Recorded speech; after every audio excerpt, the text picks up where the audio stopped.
2 taon na ang lumipas nang malasing ng sobra si Diana. May nakilala siyang lalaki sa bar. Inaya niya itong magpakasal. Dare lang yon ng mga kaibigan niya.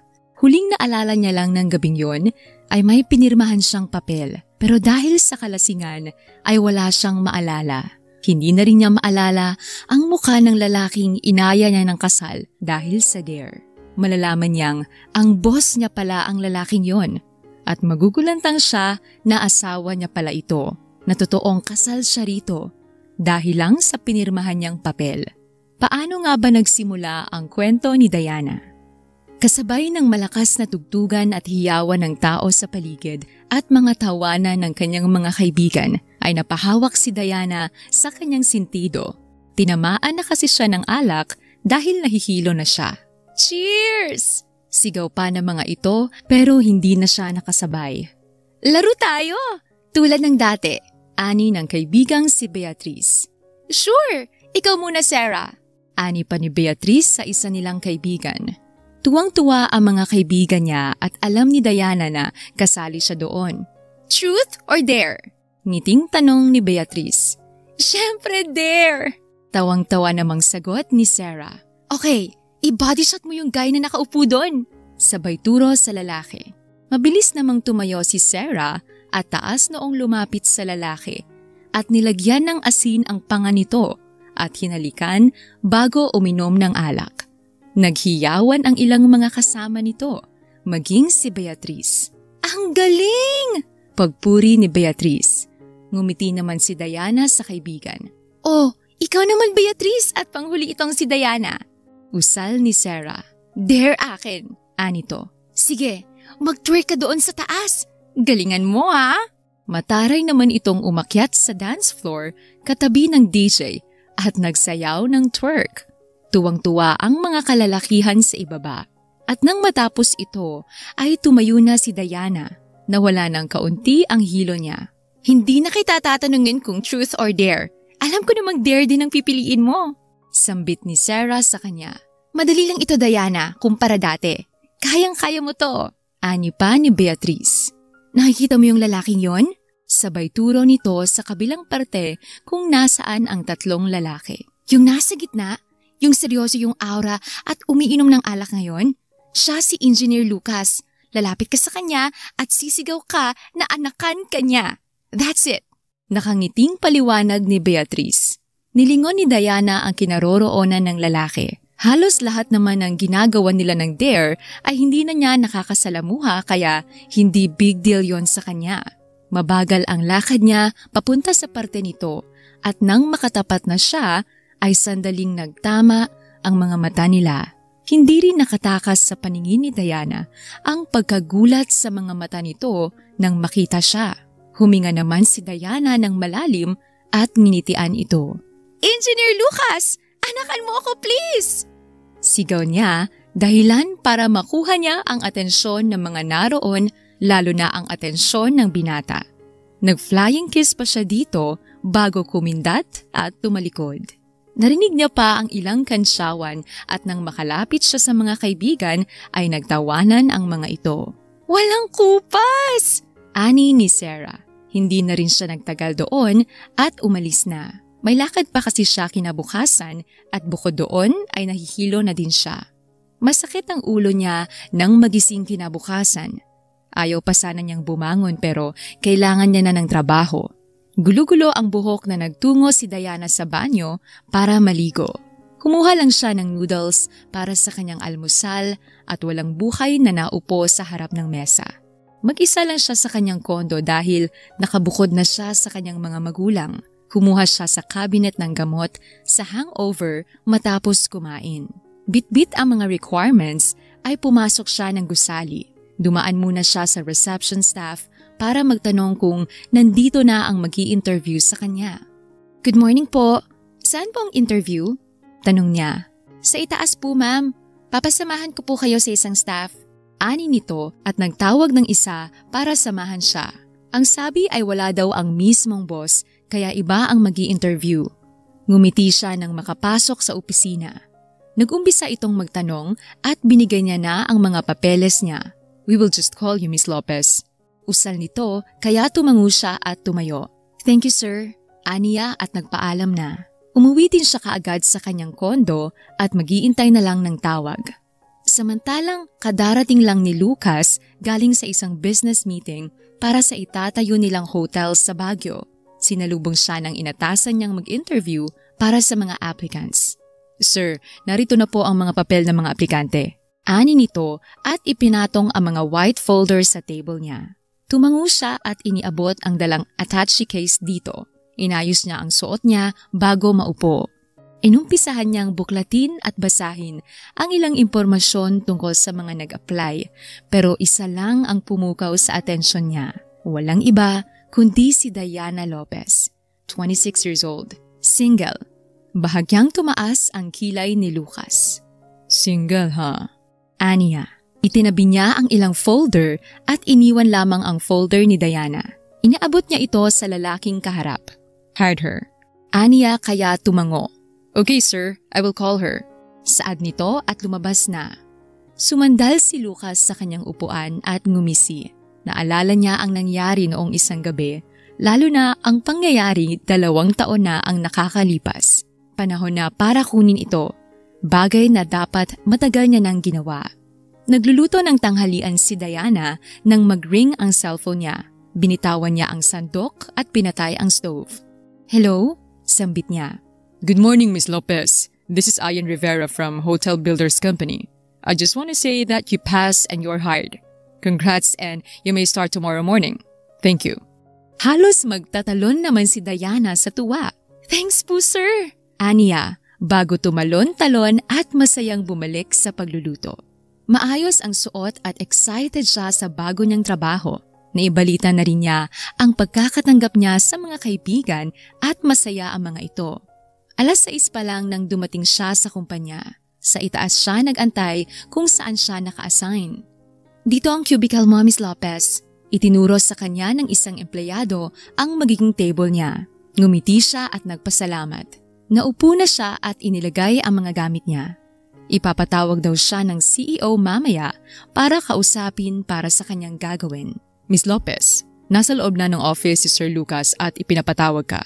Ani ng lalaking nagngangalang Ayan. "Sige po," aniya at tumayo at sinundan ito. Ito ang nagbukas ng pintuan at iginaya siya papasok. Nakatalikod na nakaupo ang lalaki sa swivel chair. Humakbang pa siya ng konti. "Good morning, sir," aniya. Dahan-dahan itong umikot at humarap sa kanya. At ganoon na lamang ang gulat ni Diana nang makilala ito. Halos hilingin niya sa Diyos na ilubog na lang siya sa sobrang kahihiyang nararamdaman. Ito lang naman kasi ang lalaking sinigawan niya noon lamang isang gabi. Ang lalaking hiniyawan niya na anakan siya. Ngumiti ang lalaki. "Ikaw?" Gulat na ani pa rin ni Diana. "Yes, it's nice to see you again, Miss Lopez. Akala ko ay nakalimutan mo na naman ako. I'm glad that you didn't." Saad nito habang pinapaikot ang hawak na ballpen sa kanyang mga daliri. Hindi niya alam kung ano ang sasabihin niya, pero mas pinili niyang alisin sa isip ang nangyari. Pinilit niyang ngumiti. "About po sa trabaho ko," aniya na lang at ipinagsawalang tabi kahihiyan niya. "Oh, about that. Here." Iniabot nito ang mga papeles sa kanya. "I-record mo lahat yan. Kailangan ko yan until 4 p.m. Saad niya kaya tumango si Diana. "Sige sir, labas na po ako." Aniya at tumalikod ngunit narinig niya itong magsalita. "Sa susunod, kung hihingi ka ng favor, panindigan mo. Nakahanda naman akong ibigay." Ani nito kaya uminit ang pisngi niya at dali-dali nang lumabas ng opisina. Inumpisahan niya ang trabaho at handa na siyang mag-lunch sa cafeteria sa ibaba nang tawagin siya ni Ayan. "Miss Lopez, ipinapatawag ka ni Sir sa office. Doon ka daw magla-lunch." Nagulat naman si Diana. "Ho? Ay, pakisabi hindi na. Sa baba ko kakain." Aniya at umiiling-iling. "Paunlakan mo na, Miss Diana. Minsan lang yun at saka nakahanda na ang lunch niyo sa loob." Pilit nito. Pero hindi na siya nakatanggi nang talikudan na siya nito kaya nakanguso siyang sumunod. Naabutan niya ang binata sa harap ng mesa. Namangha siya sa dami ng pagkaing nakahain doon na para bang maraming kakain. "Come here, eat with me." Aya nito at tinap ang upuan sa tabi niya. "Bakit mo ako inayang kumain dito?" Tanong niya. Bakit? Masama ba? Gusto ko lang namang makilala ka. Paano ko maibibigay ang hiling mong anak? Gusto kong makilala ang magiging ina ng anak ko kung sakali. Ani nito kaya napanguso si Diana. "Dare lang yon, hindi yun totoo. Kulit mo naman." Aniya. Okay, kumain na tayo. Saad nito pero ngumiti siya. Umiling naman si Diana. "Sa baba ako kakain." Aniya. Dito ka na kumain. Ang dami kong inihanda. Sang pati ng tiyan ko na ito ilalagay. Halika na. Para matigil na ito ay lumapit na siya at naupo. "Last na to ha." Sinamaan niya ito ng tingin. Why? Ako ang boss mo ha. Ba't kanyang katumingin sa akin? Ani nito, nakataas ang kilay pero hindi niya na ito pinansin at nagsimula ng kumain. Nagpunas siya ng tissue pagkatapos. Lahat ng hindi nila nagalaw na pagkain ay ibinigay sa ilang staff sa ibaba. "Babalik na ako sa trabaho, sir. Salamat po sa lunch." Aniya at tumayo. Hindi na niya ito inantay pang sumagot at umalis na. Tahimik siyang bumalik sa kanyang pwesto at tinuloy ang naiwan niyang trabaho. Saktong 4:00 niya natapos i-record lahat ng papel kaya dinala niya na ito sa opisina ni Lucas. Isang katok ang ginawa niya bago buksan ang pintuan at naabutan niya itong busy sa ginagawa. Ni hindi nito nagawang mag-angat ng tingin para malaman kung sino ang pumasok. "Sir, ito na po lahat ng papers. Tapos ko na pong i-record." Usal niya at ibinaba ang dala sa ibabaw ng mesa. Saka lamang ito nag-angat ng tingin sa kanya. Nahirapan ka ba? Tanong nito. "Hindi po, sir." Iling niya. May kinuha pa itong ilang papel sa sulong at iniabot sa kanya. "Pakibigay sa financial department. Araw-araw ayan lang munang ipapagawa ko sa'yo hanggang sa malaman mo ang ilang trabaho dito." Saad nito kaya tumango siya at umalis na. Saktong 6:00 siya nag-out ng opisina. Nakatayo siya sa gilid nang may sasakyang bumusina sa harap niya. Bumaba ang bintana ng sasakyan kaya nakilala niya kung sino ito. "Get in," sambit ni Lucas sa kanya. "Okay lang po, sir. Magta-taxi po ako." Tanggi niya. "Mahirap kung mag-isa ka dito. Gabi na at delikado para sa'yo. Kaya sumakay ka na. O bubuhatin kita." Ani nito kaya wala siyang nagawa kundi ang pumasok sa loob ng sasakyan. "Anong ginagawa mo?" Kunot noong tanong nito. "Nakasakay? Hindi ba sabi mo ay sumakay ako?" Aniya. "Oo, pero hindi dyan sa backseat. Dito ka sa tabi ko." Turo nito sa front seat kaya naman lumipat siya. Habang nasa biyahe ay walang imik si Diana at tanging ang binata lamang ang pumutol doon. "You have a boyfriend?" Tanong nito. "Wala po." Sagot naman niya. "Asawa?" Nilingon niya ito. "Wala din po. Single ako." Sambit niya. "Sure?" Tumango siya dahil yun naman ang totoo. "Saan kita ihahatid?" Sinabi niya ang lugar niya at doon siya nito ibinaba. Pagkatigil pa lang ng sasakyan ay inalis na niya ang seatbelt niya at bumaba. "Salamat, sir. Good night po." Sambit niya bago isarado ang pintuan ng sasakyan. Kumaway na siya at pumasok sa loob. Malakas ang kabog ng dibdib ni Diana. Bakit parang bukod sa pagkikita nila sa bar ay may iba pa? Tanong niya sa sariling isipan pero wala naman siyang maalala. Tumawag at nag-aya ang mga kaibigan niya pero tumanggi siya. Kakatanggap niya lang sa trabaho at ayaw niyang maging dahilan ng pagkakatanggal ay ang pag-absent niya dahil lasing na naman siya. Tumunog ang cellphone niya at nakitang ang mama niya yun. "Hello, ma?" Aniya. "Diana, kailan ang uwi mo dito sa bahay? Nagtatampo ng papa mo kasi hindi mo na daw kami naalala." Saad pa nito. "Uuwi po ako sa linggo, ma. Promise." Saad niya. "Sabi mo yan, ha? Baka mamaya malaman ko nasa lakwatsa ka na naman." Sambit nito bago magpaalam. Nagayak na siya para sa pagpasok. Bumati siya sa ilang nakakasalubong at dumiretso sa cubicle niya. Nagsisimula na rin siyang ayusin at lagyan ng kaunting design ang kanyang pwesto. Dinala na ng assistant ng binata sa kanya ang gagawin niya. Kakaunti yon kumpara kahapon. Yan lang munang binigay ni Sir. Isasama ka ata niya sa Tagaytay mamaya. Ani ni Ayan. Ha? Bakit daw? Kailangan ba ako dun? Tanong niya pero nagkibit balikat lang ito. Katatapos niya lang mag-record ng pumasok sa opisina nila ang binata. Dumapo agad ang mata nito sa kanila. Miss Lopez, come with me. Usal nito. Sandali namang nilingon ni Diana ang ilang empleyado pero nakangiti lang ito sa kanya kaya tumayo siya. Kailangan bang kasama ako? Tanong niya ulit habang palabas sila ng building. Yes, isusulat mo lahat ng pag-uusapan namin ng kliyente. Saad nito. Pero di ba si Ayan ang assistant at sekretary mo? Aniya pa. Hindi naman ikaw siya. Sagot nito na hindi niya naintindihan hanggang sa naroon na lang ang sasakyan nila. Pinagbuksan siya nito ng pintuan at pinaunang pumasok bago siya sumunod. Sa isang sikat na restaurant sila tumigil. Reservation for Mr. Tan? Si Lucas ang kausap ng receptionist ng restaurant. Good day sir and ma'am, dito po tayo. Iginaya sila nito sa table kung nasaan ang isang nasa 50s na lalaki. Good morning Mr. Tan. Bati ni Sebastian dito. Good morning Mr. Galvez and to you young miss. Bati nito sa kanila. Naupo na sila at nag-umpisa ang dalawang mag-usap tungkol sa mga business matter at tahimik lang niyang isinusulat ang mga yon. Nagpaalam din agad ang lalaki kasi may meeting pa raw itong aatenan kaya sila na lang dalawa ang naiwan. It's already lunch kaya kumain na din tayo. Ani nito at muling umorder. Dahil Sabado at wala siyang pasok sa opisina ay pinaunlakan niya na ang mga kaibigan.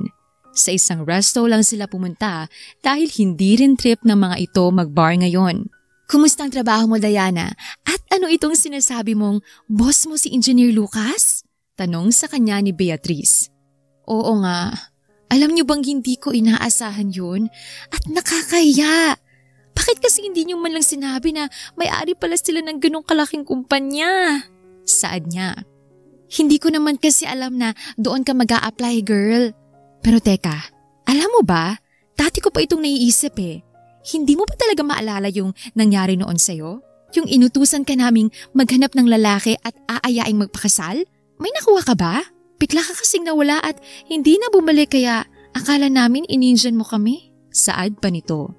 Umiling si Diana. Wala eh. Ang alam ko lang, nagising ako sa hotel room at mag-isa. Ako lang din na naka-check-in doon. Siguro sa kalasingan ko ay nag-check-in ako. Baka hindi ko nagawa yung dare nyo kaya wala akong maalala. Sambit niya. Ang daya mo pala kung ganun. Nguso ni Sarah. Nag-usap lang sila ng kaunti at umuwi na. Umuwi din siya sa kanila kasi inaasahan siya ng mama at papa niya. Mag-isa lang kasi siyang anak ng mga ito kaya ganoon na lang ang pagtutol ng mga magulang niya nang magsolo siya. Pero ginawa niya yun para sa sarili niya. Mabuti naman at nakauwi ka na Diana. May bisita din kami ng papa mo. Ani ng mama niya. Sino ma? Tanong niya. Oh, naito na pala siya. Iho, pasok ka. Mabuti at pumunta ka. Naganda ako ngayong araw. Nilingon niya ang pintuan nila at nanlaki ang mata niya nang makita kung sinong papasok. Hello po, good morning. Nakipagbeso pa ito sa mama niya at lumabas na din ang papa niya. Iho, mabuti at nakabalik ka na. Saad ng ama niya habang siya ay gulong-gulo pa rin. Kilala niyo siya, ma? Pa? Tanong niya. Yes, anak. Siya yung sinasabi kong tumulong sa amin noon ng papa mo nang masiraan kami at lagi na namin siyang iniimbitahan dito. Hindi lang kayo nagkikita kasi bihira kang umuwi. Hindi tuloy kita na ipakilala sa kanya. Sambit ng mama niya. Eh boss ko siya ma. Ngayon po sa bago kong trabaho. Saad niya kaya pareho itong nagulat. Talaga? Hindi mo agad sinabi. Naku naman. Lucas iho. Boss ka pala nitong si Diana. Anak, abyarin mong boss mo. Dali. Ani nito at iniayos na ang mesa. Nilingon niya naman ang binata na nakangiti sa kanya. Tila ba hindi nagulat na magkikita sila. Kilala mo pala sina mama at papa? Kailan pa? Tanong niya dito nang makaupo sila. Noong 1 taon pa. Sagot nito. Eh di kilala mo na ako kasi di ba nakakapunta ka dito? Tanong niya pa. Tumango ito. Oo, sa laki ng portrait mo dyan sa sala nyo, imposibleng hindi kita makilala. Bukang bibig ka rin ng mga magulang mo. Ani nito. Sinundan niya ang tinitingnan nito at yon ang picture niya. Napangiwi siya. Hindi niya na nga alam kung bakit pinalagay yun ng mama niya doon at sobrang laki pa. Masaya talaga ako na nakapunta ka, iho. Alam mo naman na tuwang-tuwa ako sa'yo. May girlfriend ka na ba? Tanong ng mama niya. Wala po, tita. Ani nito. Kay gwapo mong bata pero wala kang girlfriend? Itong si Diana, wala rin atang boyfriend. Ewan ko ba sa batang yan? Hindi naman namin pinipigilan. Anak, mag-boyfriend ka na. Yang kasing bait at gwapo sana nitong si Lucas. Ani pa ng ina niya. Kaya nga, iisa na nga siyang anak namin kaya gusto na namin ng bata. Napahawak na lang siya sa sentido dahil sa mga pinagsasabi ng mga magulang niya. Nagpatuloy sila sa kwentuhan at mas maraming kwento ang mama at papa niya sa binata. Close na ang mga ito. Ihatid mo sa labas ang boss mo, Diana. Dito ka na rin matulog. Utos ng mama niya. Sige ma. Aniya at sinamahan na si Lucas palabas. Mag-isa ito at walang kasamang driver. Pakisabi kina tita, nag-enjoy ako. Ani nito. Tumango siya. Ingat ka sir. Aniya. Alam mo, minsan you treat me as your boss and minsan casual ka lang sa akin. Kapag nasa ganito tayo, you can call me by my name. Ngiti nito at nagpaalam na. Pinanood niyang umalis ang sasakyan nito bago siya pumasok sa loob. Tinulungan niya ang mama niya sa pagliligpit at siya rin ang naghugas ng pinggan. Wala silang katulong dahil ayaw naman ng mama niya. Bukod doon ay hindi rin naman sila ganoon kayaman. Simple lang at sapat lang ang kinikita ng mga magulang niya sa maliit nilang restaurant. Matapos ay umakyat na rin siya sa kanyang silid para magpahinga. Lunes ng umaga ay pumasok siya sa opisina. Nagulat siya kasi naroon na agad si Lucas. Good morning, sir. Bati niya dito. Good morning. Kumusta ang tulog mo? Tanong nito. Maayos naman. Aniya. Here, pakiayos at pakirecord natin. Paki-encode din ito. Thanks. Saad ng binata sa kanya. By the way, can I invite you for dinner? Usal ng binata habang diretsyong nakatingin sa mga mata niya. I think that's a yes. Ihahatid na lang kita mamaya. Ngiti nito. Totoo ang sinabi nitong magdi-dinner sila dahil pagkalabas pa lang niya ng opisina ay naroon na ito at nag-iintay. Let's go? Ani nito. Okay. Aniya at sumama na dito. Tinitingnan sila ng ilang empleyado kaya medyo kinabahan si Diana. Baka kung anong isipin nila kung bakit lagi tayong magkasama, sambit niya. Don't mind them. Hindi naman importante ang iniisip nila. Besides, wala naman tayong ginagawang masama, di ba? Ani pa nito bago siya pagbuksan ng pintuan ng front seat. Halos magsisigaw naman ang mga kaibigan niya nang ikwento niya ang tungkol sa pag-aaya ni Lucas sa kanya. He likes you, girl! OMG! Ani ni Sarah.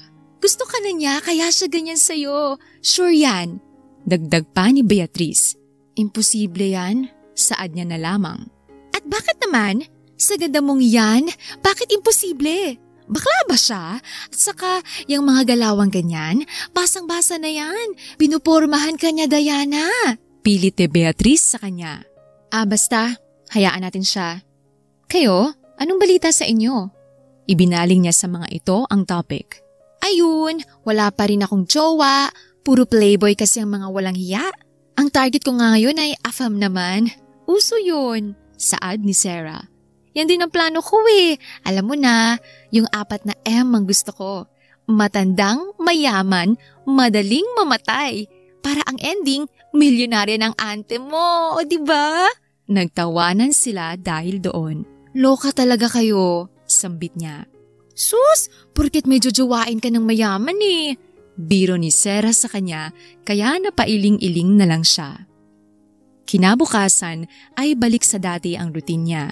Gigising ng maaga at papasok ng opisina at napapansin niyang mas lumalapit sa kanya ang binata. Hindi niya inaasahang padadalhan siya nito ng cake sa kanilang opisina. Nakahinga naman siya ng maluwag dahil meron din ang iba. Ang kaibahan lang ay may note na iniwan para sa kanya. Eat well, Lucas G. Basa niya sa maliit na card sa tabi ng cake. Hindi mapigilan ni Diana na mamula dahil doon. Gustong-gusto niyang itanggi sa sarili niyang kinikilig siya. Ang sweet ni Sir ngayon, ano kayang meron? Ani ni Alexa tapos ay tumingin sa kanya. Baka good mood si Sir, alam mo naman yun, bagay, magandang araw. Saad ng isa. Bitbit ang mga papers na inayos niya at pumunta siya sa office ni Lucas. May kausap ito nang pumasok siya pero natapos din ilang saglit lang. Tapos ko na Sir ito, Anya. Nagustuhan mo ba ang cake na pinadala ko? Lahat ko kayo binigyan doon para hindi ka na mag-isip. Pero special yung sayo. Ngiting saad nito. Salamat po pala doon pero hindi naman kailangan. Saad niya. I insist. You deserve it anyway. Saad pa nito at tumayo at dahan-dahang naglakad palapit sa kanya. Halos maistatwa naman si Diana dahil sa lakas ng kabog ng dibdib niya. Ito lang ang tanging taong nagagawang pakabugin ang dibdib niya ng ganito. You're nervous. Don't be. Paos na ani nito sa kanya. Ang lapit mo kasi. Lumayo ka nga. Baka may makakita sa atin. Ano pa isipin? Ayoko ng issue. Dami pa man ding chismosa ngayon. Aniya dito. Okay. Muli itong naupo sa kanyang swivel chair at itinaas ang mga paa sa mesa. Napangiwi si Diana. Labas na ako, Sir. At tinalikuran na niya ito. Pinaypayan niya ang sarili at kinapaka pa ang sariling pisngi na alam niyang namumula na. Bumuga siya ng hangin at pumasok sa opisina at naupo sa harap ng computer. Tulad ng inaasahan, naroon na naman sa lobby si Lucas at inaantay ang paglabas niya. Ihahatid ulit kita. Nakangiting sambit nito na para bang normal na ito para sa kanya.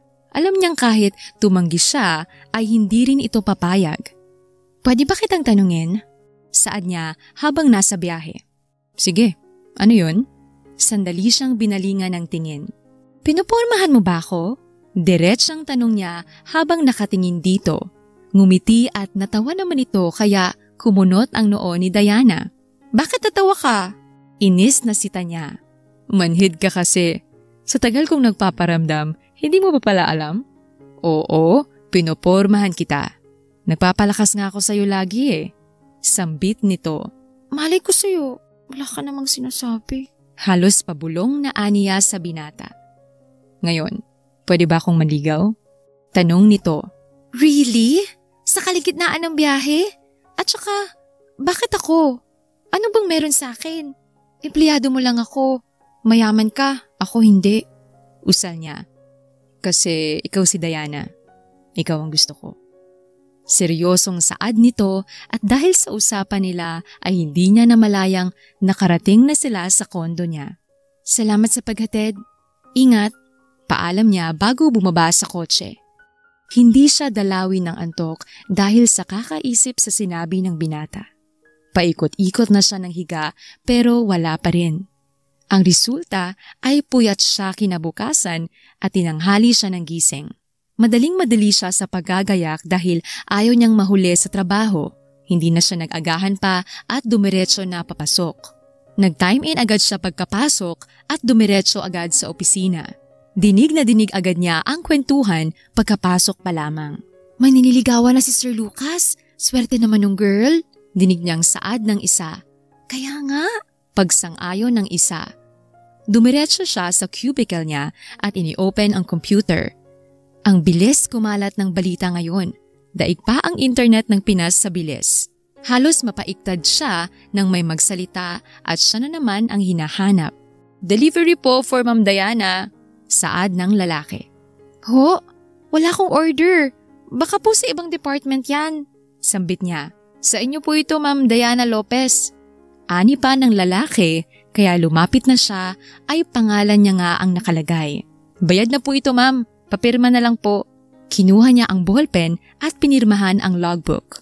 Kunot ang noo niya habang hawak ang isang bouquet ng bulaklak at isang box ng chocolate sa kanyang cubicle. Kanino galing Diana? Tanong ng kasamahan niya. Hindi ko alam eh. Sagot niya. Baka secret admirer mo galing sa ibang department? Usal nito. Napansin niya ang card na nakasingit sa bulaklak at doon niya nakilala kung sino ang nagpadala ng mga yon. Walang iba kundi ang boss niyang si Lucas. Nakita niyang pumipirma ang binata nang pumasok siya sa opisina nito. Dire-diretso siyang naglakad papalapit dito at inilagay sa mesa ang mga ginawa niya. "Bakit nagpadala ka pa ng mga yon?"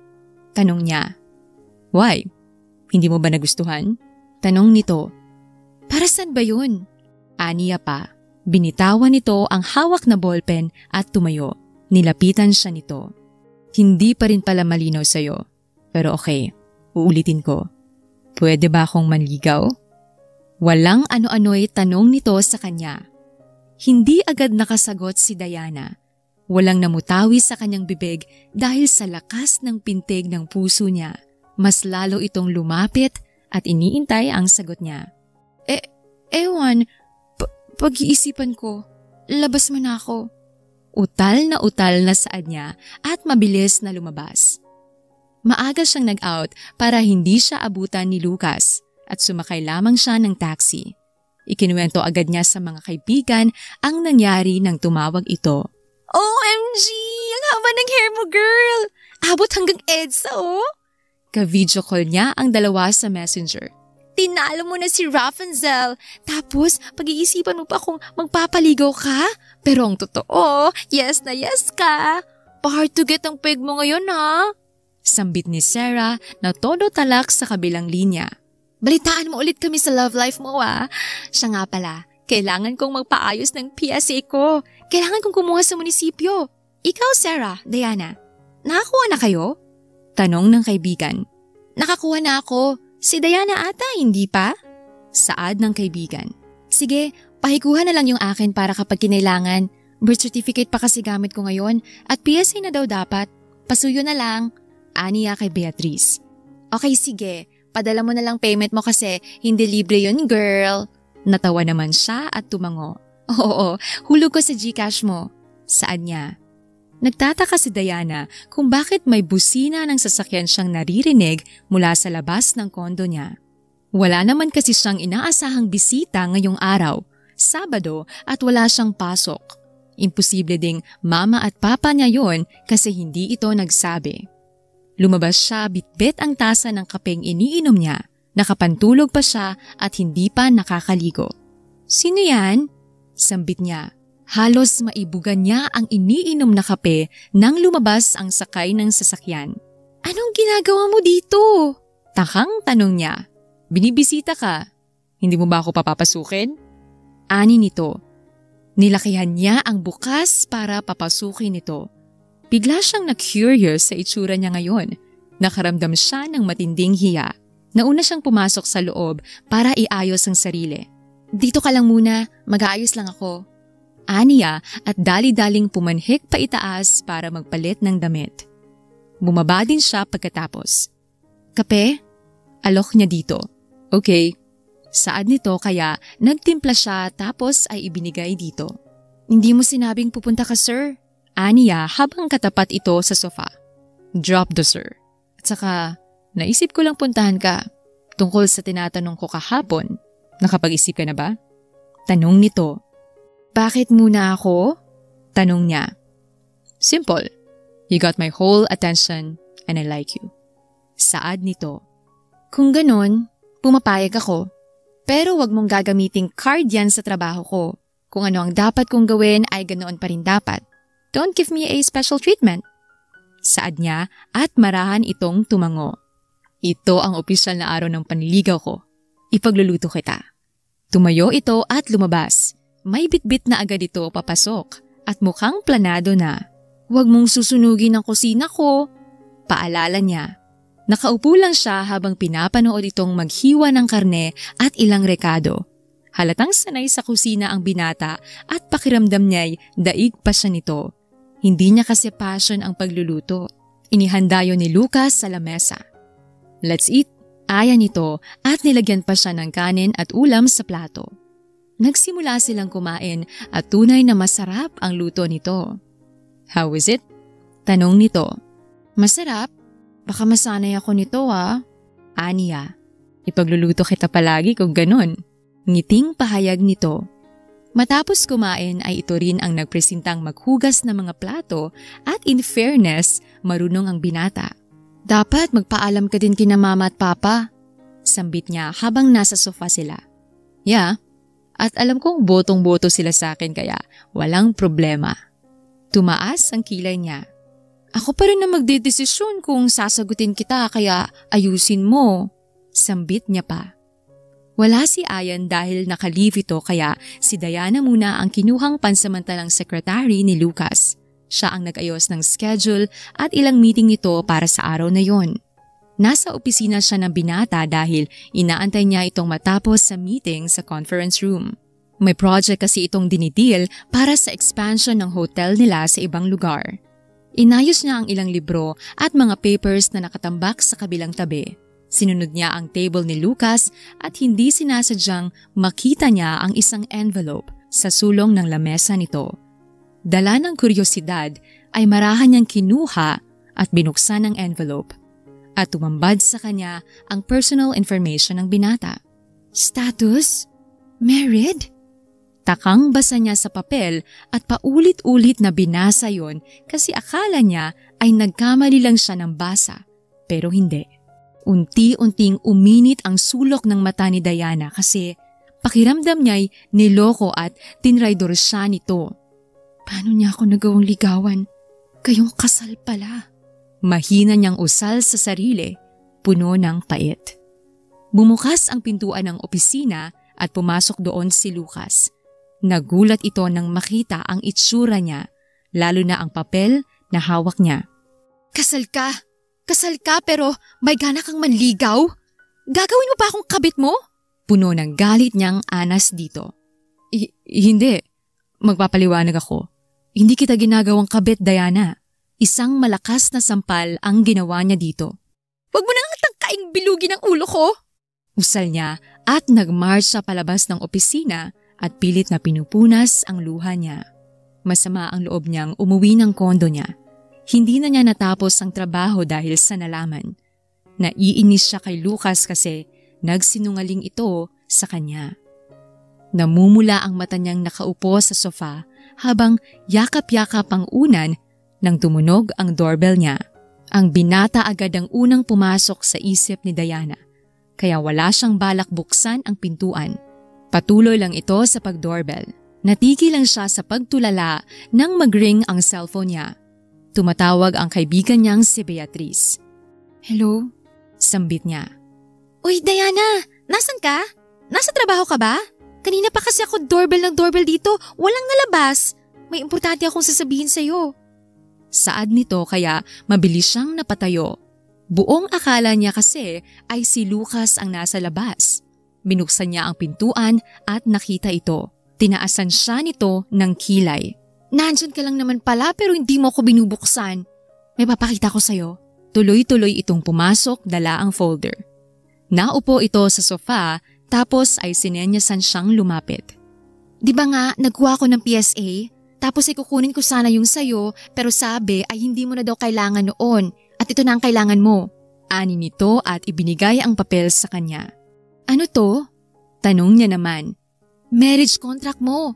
Nakalagay ang pangalan mo dyan. Saad pa nito. Kumunot ang noo niya. Walang maintindihan sa nangyayari. Paanong marriage contract ko ito eh? Hindi pa naman ako kinakasal. Ni wala nga akong boyfriend, Beatrice. Kalokohan yan. Baka binibiro ka lang ng mga taga ron. Saad niya sa kaibigan. At alam mo bang nakakagulat, Diana? Si Lucas ang asawa mo sa marriage contract na yan. Tingnan mo. At nakasaad din dyan, kinasal kayo 2 taon na ang nakakalipas. Sambit pa nito dahilan para lalo siyang magulat. At nang basahin niya ang marriage contract ay tama ito. Si Lucas Galvez ang nakalagay na asawa niya dito. Totoo ba to, Beatrice? Napaka-imposible nito. Samahan mo ko, kailangan ko magtanong kung valid ba talaga to. Nagmamadali siyang nagbihes at sabay na umalis. Nakailang ulit niya nang pinatry sa register kung valid ang marriage contract at paulit-ulit ang resulta. Valid at totoo ang kasal. Ang kailangan na lang niyang malaman ay kung paano yon nangyari. Bakit wala siyang maalala? Nakita kong papel sa ilalim ng desk ni Lucas. Nagalit ako kasi nalaman kong kasal na siya. Pero ako palang asawa niya? Hindi makapaniwalang saad niya sa kaibigan. Anong balak mo ngayon? Tanong nito. Pupuntahan ko siya tatanungin tungkol dito. Saad niya. Pinuntahan niya agad sa opisina si Lucas pero ang sabi ng sekretary nito ay hindi pumasok ang binata.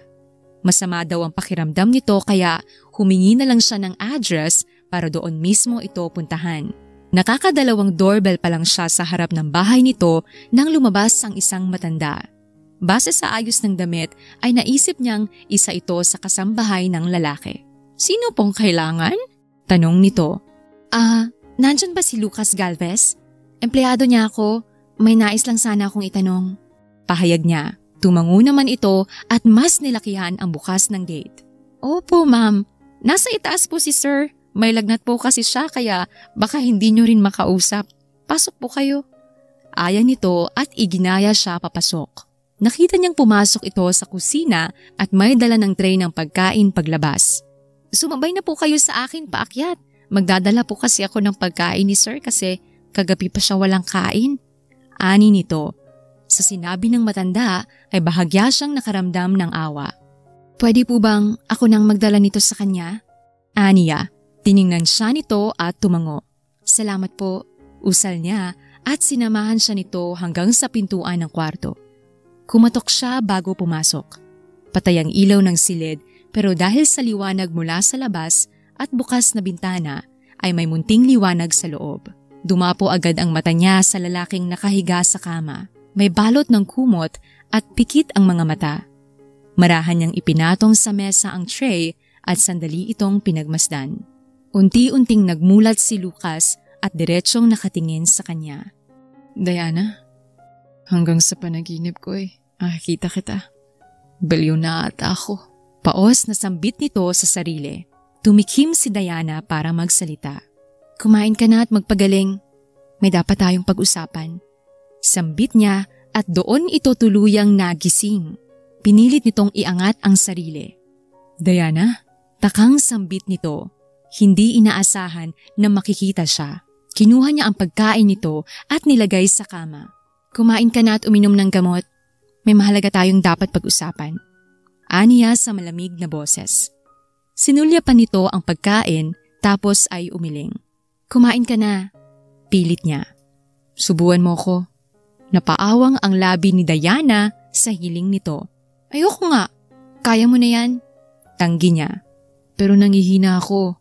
At kapag hindi ako nakakain, hindi ako gagaling kaagad at hindi tayo makakapag-usap. Saad nito kaya nakita na lang ni Diana na sinusubuan ito hanggang sa matapos. Siya rin ang nagbukas ng gamot para dito. Nakatulog ito matapos uminom ng gamot. Dahil naiinip ay umubob muna si Diana sa tabi ng kama. Hindi niya namalayang nakatulog na din pala siya. Nang magising siya ay wala na sa kama si Lucas. At siya na ang nakahiga dito. Mabilis siyang bumangon at bumaba, bitbit ang folder at hinanap ito at nadatnan niya ito sa kusina. Maayos na ang hitsura, ngumiti pa ito nang makita siya. Dahil magaling ang nagpainom sa akin at nagpakain, gumaling agad ako. Ngiting sambit samantalang si Diana ay hindi makangiti. Blanko lamang ang ekspresyon niya. Ngayon ay pwede na tayong mag-usap. Tanging salitang lumabas sa bibig niya. Naglakad siya palapit dito at iniabot ang papel. Pwede bang ipaliwanag mo sa akin kung ano ito? Kung bakit ako kasal sa'yo? Tanong niya at tinanggap yon ni Lucas at binasa. Hindi mo pa rin pala naalala. Sabagay, lasing ka noon at matagal na. Aniya kaya lalo siyang naguluhan. Anong ibig mong sabihin? You asked me to marry you 2 years ago in the same bar we met few weeks ago. Lasing ka noon kaya hindi mo siguro naalala pero tama bang kalimutan mo ko? Sabi mo, pakasalan kita at dahil gusto na kita noon pa, ginawa ko. Pumunta tayo sa kaibigan kong attorney at sinabi kong ikasal tayo. Gabi na at dinala kita sa hotel pero pangalan mo lang ang ginamit ko. Lumabas lang ako saglit para kumuha ng pagkain pero pagbalik ko, wala ka na. At nang magkita tayong muli, makalipas lamang ang ilang araw, dinaanan mo lang ako na parang hindi mo ko naalala. May halong puot na sabi nito. Tama ka nang narinig. I like you since then. At nang akitin mo ko ng kasal ay hindi ako tumanggi. Kahit alam kong ganitong mangyayari. Paliwanag nito kaya naman gulat na gulat si Diana sa mga nalaman. Kaya hindi kita ginagawang kabit kasi sa simula pa lang, asawa na kita. Ani nito. Naupo si Diana sa upuan at uminom ng tubig. Lasing ako noon at dare yun ng mga kaibigan ko. Tanging aniya. Alam ko. Saad nito. Tapos ay hindi mo man lang sinabi sa akin? Ang dami mong pagkakataon pero hindi mo sinabi. Usal niya. Dahil natatakot ako sa magiging reaksyon mo. Hindi mo lang alam kung gaano ko natuwa nang makita kong pangalan mo sa aplikante ko. Dagdag nito. Hindi alam ni Diana kung ano ang mararamdaman niya ngayon sa mga nalaman. I want an annulment. Sambit niya at hindi niya nakitaan ng gulat si Lucas sa sinabi niya. Yes, I want that too. Siya ang nagulat sa binitawan nitong salita. Hindi dahil ayokong asawa ka kundi dahil gusto kong pakasalan ka sa hindi ganoong paraan. We will do an annulment. Dagdag pa ng binata. Tumawag agad ito sa abogado nito para abyarin ang annulment papers nila at dahil lasing siya nang nangyari ang kasal ay may valid reason sila para ipavoid at ipa-annul ang kasal. Hindi nila pinaalam o inilabas pa sa ibang tao ang tungkol sa sikreto nilang kasal. Maging ang mga magulang niya ay walang alam sa nangyari. Tanging si Sarah at Beatrice lamang ang nakakaalam. Sign this annulment paper at malaya na kayong dalawa. Sambit ng attorney. Si Lucas ang naunang pumirma bago siya. Thank you, attorney. Sabay nilang sambit bago tumayo. Balik normal ang lahat. Si Diana ay bumalik sa trabaho niya at hindi muna sila nag-uusap ni Lucas. Gusto muna nilang pahupain ang nangyari. May ilan pang nagtanong na katrabaho niya kung bakit ilang araw siyang absent. Nagdahilan na lamang siya na may inabiyad siyang importante. Akala niya ay ititigil ni Lucas ang panliligaw sa kanya pero hindi. Patuloy itong nagpapadala sa opisina nila. Palagi siyang binibiro ng mga kasamahan tungkol sa secret admirer niya. How are you? Tanong nito nang magdala siya ng mga papeles sa opisina nito. Okay lang, aniya. May ginagawa siya nang marinig ang ilang kwentuhan ng mga katrabaho niya. Dumating daw ang mga magulang ni Lucas. Tanghali nang lumabas siya para mag-lunch nang makasalubong niya ito. Good afternoon po, bati niya. Ngumiti ito sa kanya. Good afternoon din. Bati pabalik ng ginang habang ngumiti lang ang asawa nito. Nag-aabang siya ng taxi nang pumarada si Lucas sa harapan niya. Bumaba ito at naglakad palapit sa kanya. Ihahatid na kita. Ani nito. Hindi na siya tumanggi at sumakay na. Good night. Salamat sa paghatid. Saad ni Diana at ngumiti. Hindi naman kasi niya maitatangging may nararamdaman siya para sa binata. Good night too. Ani nito. Bumalik sa dati ang samahan nila. Nawala ang awkwardness dahil sa kasal na nangyari noon. Let's date. Hindi yon tanong. Okay, sagot niya. Alam na rin ng mga magulang niya na nanliligaw si Lucas sa kanya. Tuwang-tuwa pa nga ang mga ito dahil gusto nito si Lucas noon pa. Maging siya ay dinala na ni Lucas sa kanyang pamilya. Dalawa silang magkapatid na lalaki at si Lucas ang bunso. Kaya pala pamilyar ka, iha. Ikaw yung babae sa picture na nasa wallet ng anak ko. Naalala niyang saad nito nang magkita sila. Hindi niya alam kung bakit hindi niya nakita noon si Lucas. O baka nakita niya ngunit hindi niya lang napapansin. Iginaya siya nito papasok ng restaurant. Normal silang nag-usap habang kumakain. Gusto niya si Lucas at ramdam niyang mahal din siya nito. Ang malaman niyang gusto na siya nito noon pa ay nagpapalambot sa puso niya at bukod doon ay gusto niyang magsimula silang muli. Akala ko hindi na mangyayari ito. Usal nito. Parang panaginip pa rin ang lahat ng to para sa akin. Yung nahawakan, nahagkan at nakakasama kita. Sinserong saad nito. Lucas, sinasagot na kita. Nakangiting aniya. Noong una ay hindi agad ito nakapag-react pero nang mapagtanto nito ang sinabi niya ay mabilis itong tumayo at niyakap siya. Salamat! Masayang saad nito. Naging maganda ang relasyon nilang dalawa sa mga sumunod na buwan. Ngayon ay nasa kondo niya si Lucas. Ito ang nagluto ng dinner nila habang nakaupo lang siya sa harap ng mesa. Luto na! Let's eat! Ito rin ang naglagay ng plato at naghanda ng iba pa sa lamesa habang si Diana ay nakaupo lang. Tulong sila sa paghuhugas ng pinggan dahil ayaw siya nitong payagang mag-isa. Sabi sa'yo ko na lang, ang unti-unti nito. Saad niya pa. Lalo lang tumagal ang paghuhugas nila ng pinggan kasi kinukulit siya nito. Dahil gabi na ay doon niya na pinatulog ang binata. Parehas na silang nakaupo sa kama.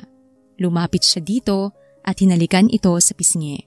Nagkatitigan silang dalawa hanggang sa unti-unti nitong ilapit ang sariling mukha at sakupin ang labi niya. Gumanti siya sa banayad nitong halik hanggang sa pareho na silang nakahiga sa ibabaw ng kama at tinutupok ng apoy ng kanilang damdamin. Buong puso niyang ibinigay ang sarili kay Lucas. Mahal niyang binata at wala siyang pinagsisisihan sa nangyari. Masakit ang gitnang bahagi ng hita niya nang magising siya. Saktong bumukas ang pintuan ng kwarto niya at pumasok si Lucas na may dalang tray ng pagkain para sa kanya. Napadaing siya nang pilitin niyang tumayo. Ang sakit. Daing niya pa. Nilapitan naman siya ni Lucas at binuhat. San ba kita ibaba? Tanong nito. Nahihiya tuloy siya dito. Magbaba niyo muna ako. Intayin mo na lang ako dito. Sambit niya kaya doon siya nito dinala at nang makitang ayos na siya ay saka lamang ito lumabas. Naghilamos at nagtoothbrush siya bago lumabas. Nahirapan pa siyang umihi kasi mahapdi ang gitnang parte niya. Let's eat, ani ni Lucas. Iniabot nito ang plato sa kanya at ang isang basong gatas. Nilingon niya ito dahil siya lang ang nakain sa kanilang dalawa. Bakit ayaw mong kumain? Saluhan mo ko? Alok niya dito. Subuan mo na lang ako para tipid sa hugasan. Ngiti nito kaya naman ganoon ang ginawa niya. Magkasalo sila sa iisang pinggan tulad ng gusto nito. Nahiga pa sila pagkatapos at hapon na bumaba dahil may pasok na sila kinabukasan at kailangan nang umuwi ni Lucas. Umuwi ka na at bukas na lang tayo magkita. Pilit niya sa binata dahil wala itong balak umuwi. Dito na lang ulit ako matutulog. Anito kaya sinamaan niya ito ng tingin. Tigilin mo yan Lucas ha, masakit pa to. Aniya pero humagalpak naman ito ng tawa. Alam ko naman yun at saka may awa naman ako. Tulog naman. Ani nito pero itinulak na niya ito palabas ng pintuan. Uwi na. Bye-bye. Sambit ni Diana nang makalabas na ito ng pintuan. See you tomorrow. Usal nito tapos ay hinagkan siya sa noo bago tuluyang umalis. Nakita sila ng mga magulang ni Lucas sa opisina. Bumisita kasi ito doon at umattend ng meeting ang ama nito. Hello po, aniya at ngumiti nang makita ito sa opisina ng binata. Ahay, iha! Nakipagbeso ito sa kanya, ganoon din ang ama nito bago siya naupo sa sofa. Invite sana namin kayo ng papa mo anak sa bahay mamaya for dinner. Okay lang ba yun sa'yo, Diana? Binaling sa kanya ang paningin nito. Oo naman po, pupunta po kami. Sagot niya kaya napangiti ako. That's good. Ano bang paborito mo para maipahanda ko? Nagkwentuhan sila saglit bago ito nagpaalam dahil may dadaanan pa rin daw itong kaibigan. Dumaan lang sila sa kondo niya para magpalit ng damit tapos ay dumiretso na sila papunta sa bahay ng mga magulang ng binata. Ito na ang pangalawang beses na makakapunta siya doon. Sinalubong sila ng kasambahay sa bukana ng mansyon at sinamahan sila nito patungo sa dining area. Good evening po, bati niya. Good evening sa inyo, have a seat. Ipinaghila siya ni Lucas ng upuan bago ito naupo sa tabi niya. May parating pa tayong bisita. Kadarating lang ni Fiona galing States at inimbitahan ko siyang makipag-dinner sa atin ngayon. Usal ng ina ng binata. Hindi niya kilala ang Fiona na sinasabi nito. Umuwi na siya? Tila gulat na tanong ni Lucas sa ina. Tumango-tango naman ang ginang. Yes, iho. Kaya nga inimbitahan ko siya kasi 3 years na din mula nang makapunta siya dito. Ani pa nito. Good evening everyone! Sabay-sabay silang napalingon sa pinanggalingan ng boses at nakita niya roon ang nakangiting babae. Nakasuot ito ng fitted dress at masayang nagbeso sa mga magulang ng binata. At nagulat siya nang humalik ito sa pisngi ni Lucas na para bang hindi siya nakita. Pansin niya ring nagulat si Lucas sa ginawa nito at nang makaupo ito ay saka lamang siya nito napansin. Who is she? Tanong nito kay Lucas nakatingin. She's Diana, my girlfriend. Pakilala sa kanya ng binata dahilan para matagkal ang kaunting bara sa dibdib niya. Napawi naman ang ngiti ng babae bago siya muling tiningnan tapos ay tumingin sa mga magulang ni Lucas. How are you, tita? Tito? Nakangiting tanong nito. We're good, iha. Mabuti at umuwi ka na. Ang tagal mong nawala. Saad ng ginang habang kumakain sila. Si Lucas ang naglagay ng pagkain niya. Ipinahiwa pa siya nito ng karne. Yes, tita. May kailangan po kasi akong gawin at may surprise ako sa'yo. Siguradong matutuwa kayo sa regalong dala ko. Ani nito tapos ay tumingin kay Lucas. Here, Lucas. Di ba favorite mo to? Ito pa mismo ang naglagay ng ulam sa pinggan ng binata. It's okay, Fiona. I can do it. Tigil ni Lucas dito at kinuha ang kutsara. Lumayo naman ang babae dito samantalang nagbabalik-balik ang tingin ni Diana sa dalawa. Nagpaalam na si Lucas sa mga magulang para umalis. Naramdaman siguro nitong hindi siya komportable. Ma, pa, mauna na kami ni Diana. Have a good night. Paalam nito sa mga magulang. Okay, iho. Mag-ingat kayo sa pag-uwi. Bili nito kaya umalis na sila. Habang nasa biyahe ay hindi niya napigilang tanungin si Lucas tungkol kay Fiona. Mukhang close kayo ni Fiona. Maging ng mga magulang mo, usal niya. Nilingon siya nito. Kababata ko siya. Namin ni Kuya Leo. Sagot naman ng binata. Tumangutango na lang si Diana at hindi muling nagtanong. Hindi niya inaasahang magkikita sila ng babae sa kumpanya niya kinabukasan. Si Lucas mismo ang binisita nito. Usap-usapan kasi yon sa buong kumpanya. Nakita niya ring lumabas ito sa opisina ng binata. Nasa powder room siya nang bumukas ang pintuan at pumasok doon ang babae. Itinuloy niya lang ang ginagawa nang magsalita ito. Kilala mo ba ako sa buhay ni Lucas? Bigla ay tanong nito. Oo. Kaibigan ka daw niya pero sa nakikita ko'y ibang nararamdaman mo. Binalingan niya ito ng tingin tapos ay itinabi ang lipstick na ginamit. Gusto niya ako. Umalis lang ako kaya hindi naging kami. Kaya ka nakapasok sa buhay niya. Tila insultong anas nito. Bakit hindi ka niya niligawan niya noon? Bakit niya hinayaang umalis ka? Nginisian niya rin ito pero hindi ito nagpatalo. Huwag mong kalimutang ako pa rin ang nauna.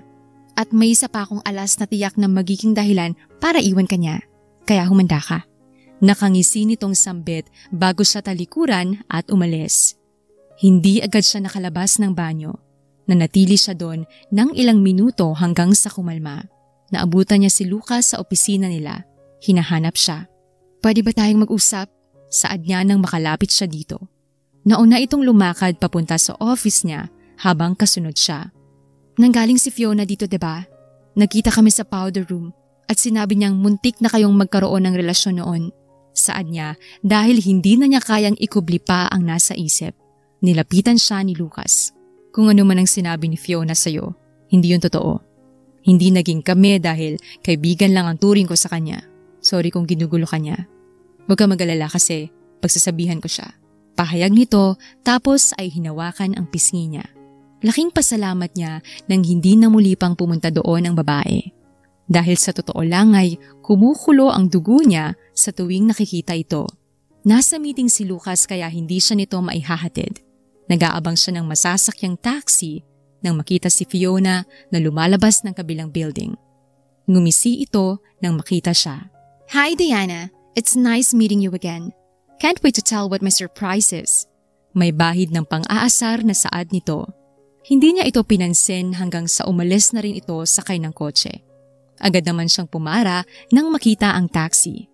Nag-text siya kay Lucas na nakauwi na siya at dahil sa pagod ay agad siyang hinila ng antok. Ni hindi na siya nakapaghapunan. Madaling araw siya nang magising dahil nahihilo siya. Chinek niya ang cellphone niya at nakita ang text message ni Lucas. Hi, let's meet tomorrow sa restaurant malapit sa kumpanya. Basa niya sa text nito. Kumunot ang noo ni Diana. Hindi niya alam kung ano ang pakulo ni Lucas dahilan kung bakit ito nakikipagkita sa restaurant, gayong magkikita rin naman sila sa opisina. Uminom lang siya ng gatas matapos ay nawala na ang hilong nararamdaman niya. Naligo at nagbihis na siya para tumungo sa trabaho pero dadaan muna siya sa restaurant na sinabi ni Lucas. Kabababa lamang ni Diana sa taxi nang may kasunod na sasakyang dumating. Bumaba doon si Fiona na ikinagulat niya pero mas nakakagulat na makita ang batang kasama nito. Sa tingin niya ay nasa 3 taong gulang na ang bata. Malakas na kumabog ang dibdib niya sa mga posibilidad na tumatakbo sa isip niya. Kamukhang-kamukha ni Lucas ang batang nasa harapan niya ngayon. Sa tingin ko naman ay matalino ka, Diana. At tama ka ng iniisip. Si Lucas ang ama ng anak ko. Sambit nito. Who is she, Mommy? Tanong ng bata. Nakatingin sa kanya. She is her daddy's girlfriend. Sagot naman ng ina. Lumukot ang mukha ng bata. But how about us? Ani nito. Kaya kailangan nating kunin ang daddy mo. Diba? Gusto mo siyang makasama? Ani nito at hinarap ang tumatangong anak. Binalingan siya ni Fiona ng tingin. Ngayong alam mo na ang alas na sinasabi ko, sana naman magising ka na. May anak kami at siguro naman may konsensya ka. Kailangan ng anak kong ama niya, kaya please lang, lubayan mo na si Lucas. Maati mo bang may batang hindi kumpletong pamilya dahil sa'yo? Sunod-sunod na sambit nito pero nananatiling walang imik si Diana. Hindi niya maitatangging nasasaktan siya pero hindi niya kayang magalit. Dahil alam niyang nabuo ang bata, hindi pa man sila nagkakakilala ng binata. Tara na Lucio, nasa loob ang daddy mo. Inakay na ng babae ang bata, papasok at kitang-kita niya kung paano tinakbo ng bata si Lucas nang makita ito. Hindi na niya kayang panoorin pa ang susunod na mangyayari. Nagmamadali siyang umalis at umiiyak na sumaka ng taxi pa uwi. Iyak siya ng iyak habang nagkukwento sa mga kaibigan. Nang sabihin niya dito ang nalaman, ay agad siya nitong pinuntahan. Pinatay niya ang cellphone niya para hindi siya makontak ni Lucas. Tahan na Diana. Bakit pa kasi naniwala ka agad dyan sa Fiona na yan? Malay mo naman, niluloko ka lang yan. Sambit ni Sarah pero umiiling-iling si Diana. Nasa harap ko na yung katotohanan, Sarah. Kamukhang-kamukha ni Lucas ang bata. Hindi siya nagsisinungaling. Paos na aniya. Di kausapin mo si Lucas. Ano, mag-give up ka na lang? Nangihina niyang nilingon ito. Ayoko sana. Kaso lang, anak na yung pinag-uusapan eh. At hindi ko kayang agawin sa bata ang karapatang magkaroon siya ng buong pamilya. Ang hirap kalaban nun. Naiiyak na aniya. Nakatulog na siya sa kakaiyak. Nagising siya kinabukasan na mugto ang mata. Binuksan niya ang cellphone niya at dagdag ang missed call at text ni Lucas sa kanya pero ni isa ay wala siyang sinagot. Wala siyang balak pumasok sa trabaho. Naisip niya rin ang mararamdaman ng mga magulang ni Lucas kapag nalaman nitong may apo na ang mga ito. Nagdesisyon siyang umuwi sa kanila. Pinahilo muna niya ang mata niya bago pumunta sa kanila. Diana, hindi ka nagsabing uuwi ka. Halika, pasok ka. Ani ng mama niya tapos ay sumilip pa sa likod niya. Hindi mo ba kasama si Lucas? Tanong nito nang hindi makita ang binata. Umiling lamang si Diana at pumasok na sa loob. Naghanap siya ng pagkain sa kusina kasi nakaramdam siya ng gutom. Nakita niya ang ice cream sa ref kaya yon ang kinain niya ng kinain. May problema ba kayo ng nobyo mo anak? Matamlay ka. Puna ng mama niya.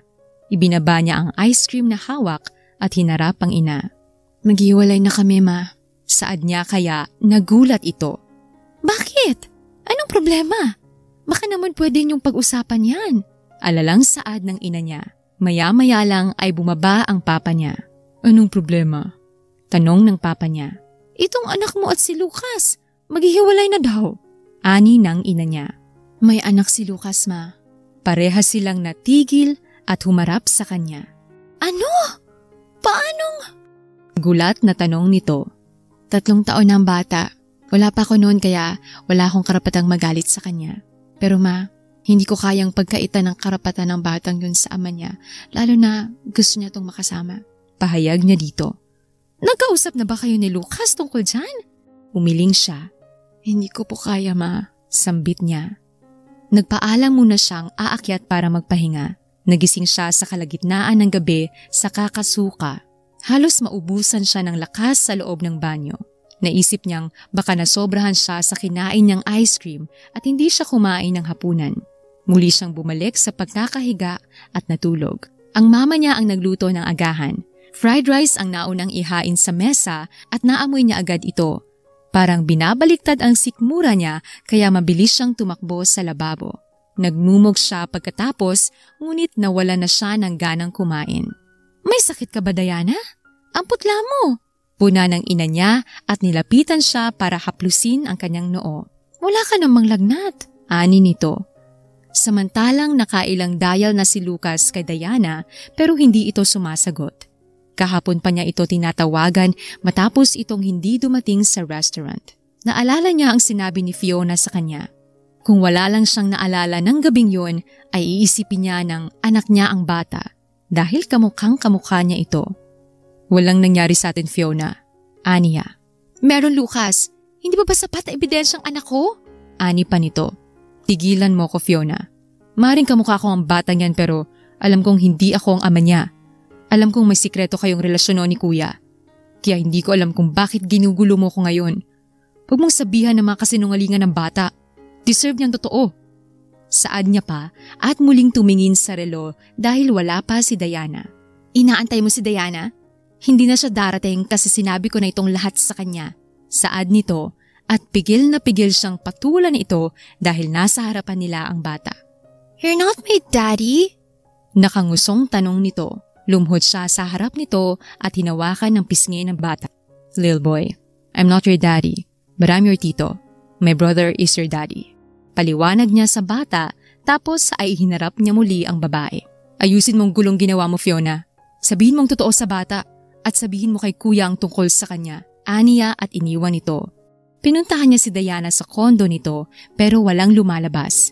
Ilang oras pa siyang nag-intay ngunit wala talaga. Palihim na nag-take ng pregnancy test si Diana at naiyak sa resulta. Narinig niya ang katok sa pintuan ng kanyang kwarto. "Diana, may bisita ka," tawag ng mama niya. "Kung si Lucas yan, ma, pakasabi, ayaw ko muna siyang makausap." Aniya. "May importante siyang sasabihin sa'yo kaya bumaba ka na." Ani pa nito. Itinago niya sa bulsa niya ang PT tapos ay naghilamos at bumaba. Tumayo agad sa pagkakaupo ang binata nang makita siya. "Anong ginagawa mo dito?" Malamig na tanong niya. "Nandito ako para sabihin, maling iniisip mo. Hindi ko anak si Lucio. Anak siya ni Kuya Leo. Kaya kamukha ko siya. Hindi mo kailangang ipamigay ako." Tuloy-tuloy na pumatak ang luha ni Diana kaya niyakap siya nito. "Ayan nga ang sinasabi ko sa kanya, iho. Sabi ko ikausapin ka niya." Usal ng ina. "Teka, tama ba ito nakikita ko? Pregnancy test ba ito?" Pinulot ng mama niya ang PT sa sahig. Hindi niya namalayang nahulog pala ito sa bulsa niya. "Buntis ka, Diana?" Tanong ng ina. Naiiyak siyang tumango. "Magiging daddy na ako?" Bakas ang saya sa boses ni Lucas at mas humigpit ang yakap sa kanya. Hindi umuwi si Lucas at doon na ito nagpalipas ng gabi. Isang buwan nang makalipas nang ayain siya nitong lumabas. Sa rooftop ng restaurant nito na piling mag-set up ng dinner nila. Hindi pa halata ang siya ni Diana dahil magdadalawang buwan pa lang ito. Namangha siya sa mga fireworks sa kalangitan kaya hindi niya napansin ang pagluhod ni Lucas sa harapan niya. Nakangiti nitong itinaas ang singsing sa harap niya. 2 years ago, nang ayain mo ko ng magpakasal. Ngayon, ako naman ang magtatanong sa'yo. Will you marry me? Naiiyak na tumango si Diana at iniabot ang kamay dito. Ikaw lang at ang magiging mga anak natin ang gusto kong makasama habang buhay. Mahal na mahal ko kayo. Sambit nito. Mahal din kita. Mahinang aniya. Mabilis na naplano ang kasal nila dahil gusto ni Lucas na maikasal sila bago siya manganak. Masayang-masaya naman ang mga kaibigan niya maging ang kanyang mga magulang. Nakita niya ring muli ang batang si Lucio kasama ang ama nitong si Leo pero wala si Fiona. Halo-halong emosyon ang pareho nilang naramdaman nang ikasal sila. Naroon ang mga importanteng tao sa buhay nila. Sa abroad sila nag-honeymoon ni Lucas. Makalipas din ng ilang buwan ay nanganak na siya. Pinangalanan nilang Lucian ang kanilang panganay na anak. Nag-invite ng dinner si Mama sa mansyon. Gusto niya ring makita si Lucian. Saad ni Lucas habang karga ang 1 taong gulang nilang anak. Lumapit siya dito at hinalikan sa pisngi ang bata. Sige, pumunta tayo. Aniya. Pero naroon si Fiona mamaya. Ani nito. Matagal na yun, Lucas. At isa pa, napatawad ko na si Fiona. Parte na rin siya ng pamilya niyo. Aniya. Si Lucas ang may karga sa anak nila habang si Diana ang may bitbit ng kanilang gamit. Mas gusto kasi ng anak ang karga ng daddy nito dahil hindi ito umiiyak kapag ito ang kumakarga. Hay, Apo! Ang cute-cute mo naman! Kinarga agad ito ng lola niya. Can I touch it, Lola? Tanong ng batang si Lucio. Of course, Apo. He's your baby cousin. Ani ng matanda. Hindi niya rin inaasahan na imbitado ang mga magulang niya. Nagkita-kita lamang sila doon. Habang nagkukwentuhan ng lahat ay naiwan silang dalawa ni Fiona. Ito ang bumasag sa katahimikan sa pagitan nila. Gusto kong humingi ng tawad sa mga nagawa ko noon. Hiyang-hiya ako humarap sa inyo sa totoo lang pero gusto kong makausap ka ng personal para makahingi ng tawad. Naging makasarili ako noon. Hindi ko naisip ang kapakanan ng anak ko. Sana mapatawad mo ko, Diana. Ramdam niya ang sinseridad sa boses nito. Ngumiti lang siya at tumango.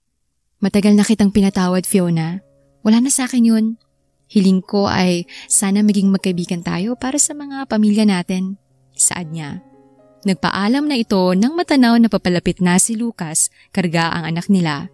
Kumunot ang noo nito nang makitang kausap niya si Fiona. Anong pinag-usapan niyo? Ginugulo ka ba niya? Nakangiti siyang umiling. Nag-usap lang kami. Maayos na kaming dalawa. Akin na si Lucian. Nakatulog na pala siya. Aniya at kinuha ang anak sa asawa. Inaya niya na itong umakyat sa taas para ihiga ang anak at magpahinga. Ang pagpapatawad ang isa sa pinakaimportanteng kailangan nating gawin sa buhay para tayo ay umusad at hindi manatili sa nakaraan.